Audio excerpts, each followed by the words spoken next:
मैंने शादी के बाद से ही महसूस किया था कि जेठ जी मुझ पर बहुत ज़्यादा मेहरबान थे। देखने में काफ़ी खूबसूरत हैं। वो हरदम मेरे नज़दीक रहने की कोशिश करते थे और मेरे इर्द गिर्द घूमते रहते थे, इसलिए मैं भी उनकी आँख को हवा देती रहती थी। वो अक्सर मुझे छूने या मेरे निकट रहने की कोशिश करते थे। मैंने भी उनको हवा देना बंद नहीं किया। एक दिन मौका देखकर जेठ जी बोले, तुम्हारी शादी को भी 2 साल हो गए हैं, तुम्हें भी अब बच्चे की तैयारी करनी चाहिए। अगर तुम्हारे पति से ये सब नहीं हो रहा है तो मैं ट्राई करके देखूं। और मैं शर्म के मारे मुंह नीचा कर लिया और मैं सोच रही थी कि जेठ जी मुझे ऐसे कैसे पूछ रहे हैं। मैं शर्म के मारे वहाँ से चली गई। वो भी पूरी तरह ठरकी किस्म के थे और मैं भी पूरा मौका देख कर उन्हें अपने की दीदार कराती रहती थी। मेरा नाम अंशिका है। मैं एक शादीशुदा महिला हूँ और मैं अपने पति और सास के साथ रहती हूँ। मेरी उम्र 25 साल है। मैं देखने में अच्छी खासी हूँ। हम अम्बाला में रहते हैं। पति देव एक प्राइवेट कंपनी में मार्केटिंग में काम करते हैं। हमारी शादी को 2 साल हो चुके थे। अभी कोई बच्चा नहीं हुआ था, इसलिए हम अपनी शादीशुदा ज़िंदगी का भरपूर आनंद लेते हैं। हमारा परिवार काफ़ी ओपन ख्यालों का है। मेरी सासू जी शादी के वाले दिन मुझे कहा था, हमारे घर में पर्दा प्रथा नहीं है, इसलिए घूंघट लेने की कोई ज़रूरत नहीं है। मैं घर में गाउन सलवार कमीज़ में ही पहनती थी, जो कभी भी अच्छा होता है, मगर मुझे कभी किसी ने नहीं टोका। मेरी जेठानी की डिलीवरी का टाइम था और उनकी डिलीवरी के समय कॉम्प्लिकेशन आ जाने के कारण मैं एजेंसी में रह गई थी। मेरे जेठ प्रताप सिंह दिल्ली में रहते हैं।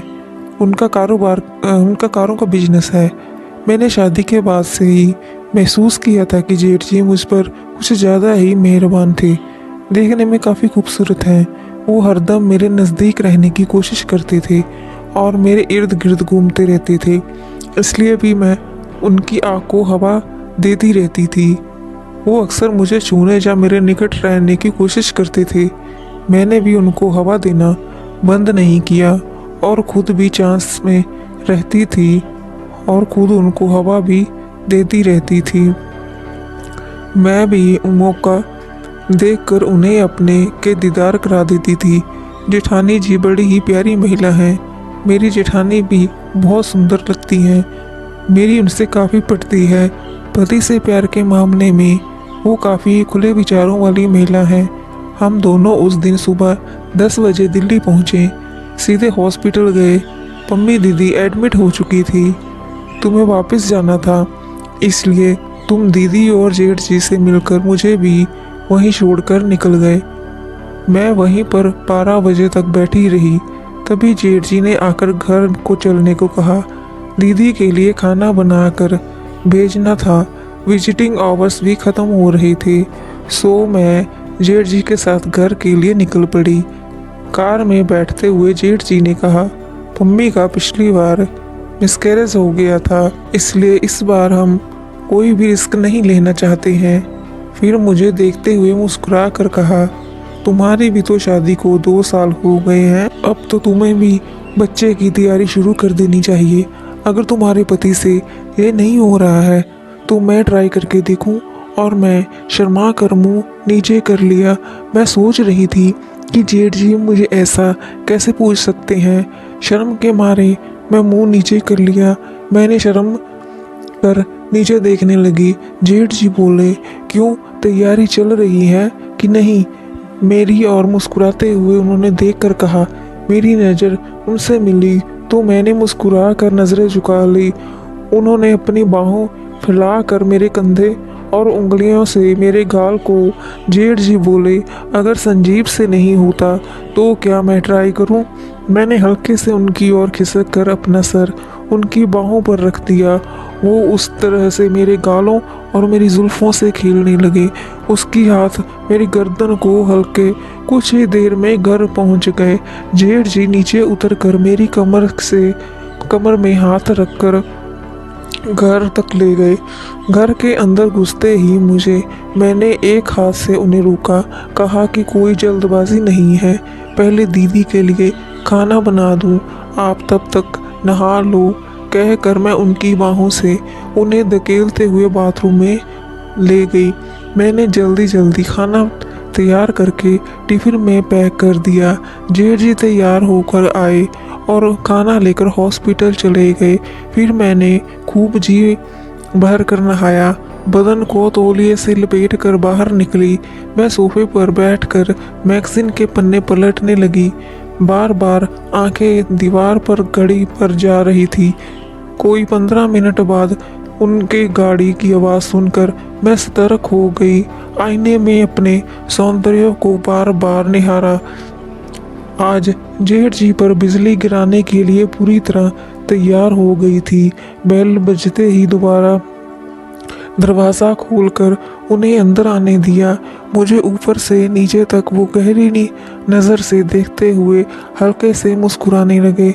आज तो कत्ल करके ही रहोगी लगता है, उन्होंने कहा। भगवान ही आज मुझे बचा सकता है। मैं उनकी बातों सुनकर शर्मा गई। मुझे बाहों में लेकर ड्राइंग टेबल पर आ गए। फिर हम दोनों ने एक दूसरे को खाना खिलाया। खाना ख़त्म करके मैं 2 गिलास ऑरेंज जूस बना कर लेकर आई। वो ड्राइंग रूम में सोफे पर बैठे हुए थे। खाना ख़त्म करके मैं 2 गिलास ऑरेंज जूस बना के लेकर आई। वो ड्राइंग रूम में सोफे पर बैठे हुए थे। मैंने उन्हें 1 गिलास दूध देकर और दूसरा अपने हाथों में लेकर उनके पास बैठ गई। शाम को तैयार होकर दीदी से मिलने गए। उनको खाना खिलाकर वापस घर आ गए। रात को बस पूरी तरह जागते हुए गुजरी। इस तरह हम जब तक दीदी घर नहीं आ गई तब तक खूब मज़े किए और एक दूसरे के साथ। नेक्स्ट 2 दिन बाद दीदी के लड़का हुआ। मेरे पति भी उसे देखने गए और शाम को लौट कर आए। कॉम्प्लिकेशन के कारण दीदी 2 हफ्ते पर रुकना पड़ा और रात को दोनों अलग अलग सोए। मगर मुझे ऐसा नशा था, जेठ जी के बिना नींद ही नहीं आती थी। रात 12 बजे तक करवटें बदलती रहती थी। जब और नहीं रहा गया तो उठ के बिना कोई आवाज़ किए बगैर उनके कमरे में निकली और जेठ जी के कमरे में घुस गई। दरवाज़ा खुलने के बंद होने की आवाज़ आई। सुबह तक मेरी हालत ख़राब हो गई थी। फिर भी उठकर दीदी और बच्चे के लिए सामान तैयार करके जेठ जी को दिया। तबीयत खराब होने का बहाना करके मैं घर पे रुक गई। कुछ देर आराम करना चाहती थी, मगर किस्मत में आराम ना हो तो क्या करें। जेठ जी दोपहर तक वापस आ गए और मैंने कभी अपने पीछे वाले द्वार का इस काम के लिए इस्तेमाल नहीं किया था। दीदी के घर आने के बाद भी मुझे जमकर आराम मिला। हम दोनों के मिलन में भी बाधा पड़ गई। वैसे दीदी को मेरी चाल और हालत देखकर मेरे रंगीले कार्यक्रम का पता चल गया था। 56 व्यंजन के बाद भी एकदम से उपवास मुझे रास नहीं आ रहा था। 2 दिन में मैं चटपटा उठी। रात में दीदी के पास सो जाने के बाद प्रताप जी को बुला लिया। हम दोनों सक्के में आ गए। जुबान से कुछ नहीं निकल रहा था। दीदी ने हमारी हालत देखकर हंस दिया और बोली, अरे पगली, मैंने तुझे कभी किसी काम के लिए मना थोड़े ही किया है, फिर मुझसे क्यों छिपाती फिर रही है। उन्होंने कहा, करना है तो मेरे सामने बेडरूम में करो। अरे तुझे तो मैंने बुलाया ही प्रताप की हर तरह की सेवा करने के लिए था। ये तो एक तरह की सेवा ही है। फिर तो हम दोनों ने जब संजीव मुझे लेने नहीं आए खूब जमकर एंजॉय किए। ये कहानी काल्पनिक है, इसका वास्तव जीवन से कोई भी संबंध नहीं है। अगर ये कहानी किसी के साथ मेल खाती है तो मात्र एक संजोग कहा जाएगा। ये कहानी आपको कैसी लगी कमेंट्स में ज़रूर बताएं। चैनल पर नए हैं तो चैनल को सब्सक्राइब ज़रूर करें ताकि आने वाली वीडियोस का नोटिफिकेशन आपको सबसे पहले पहुंच सके।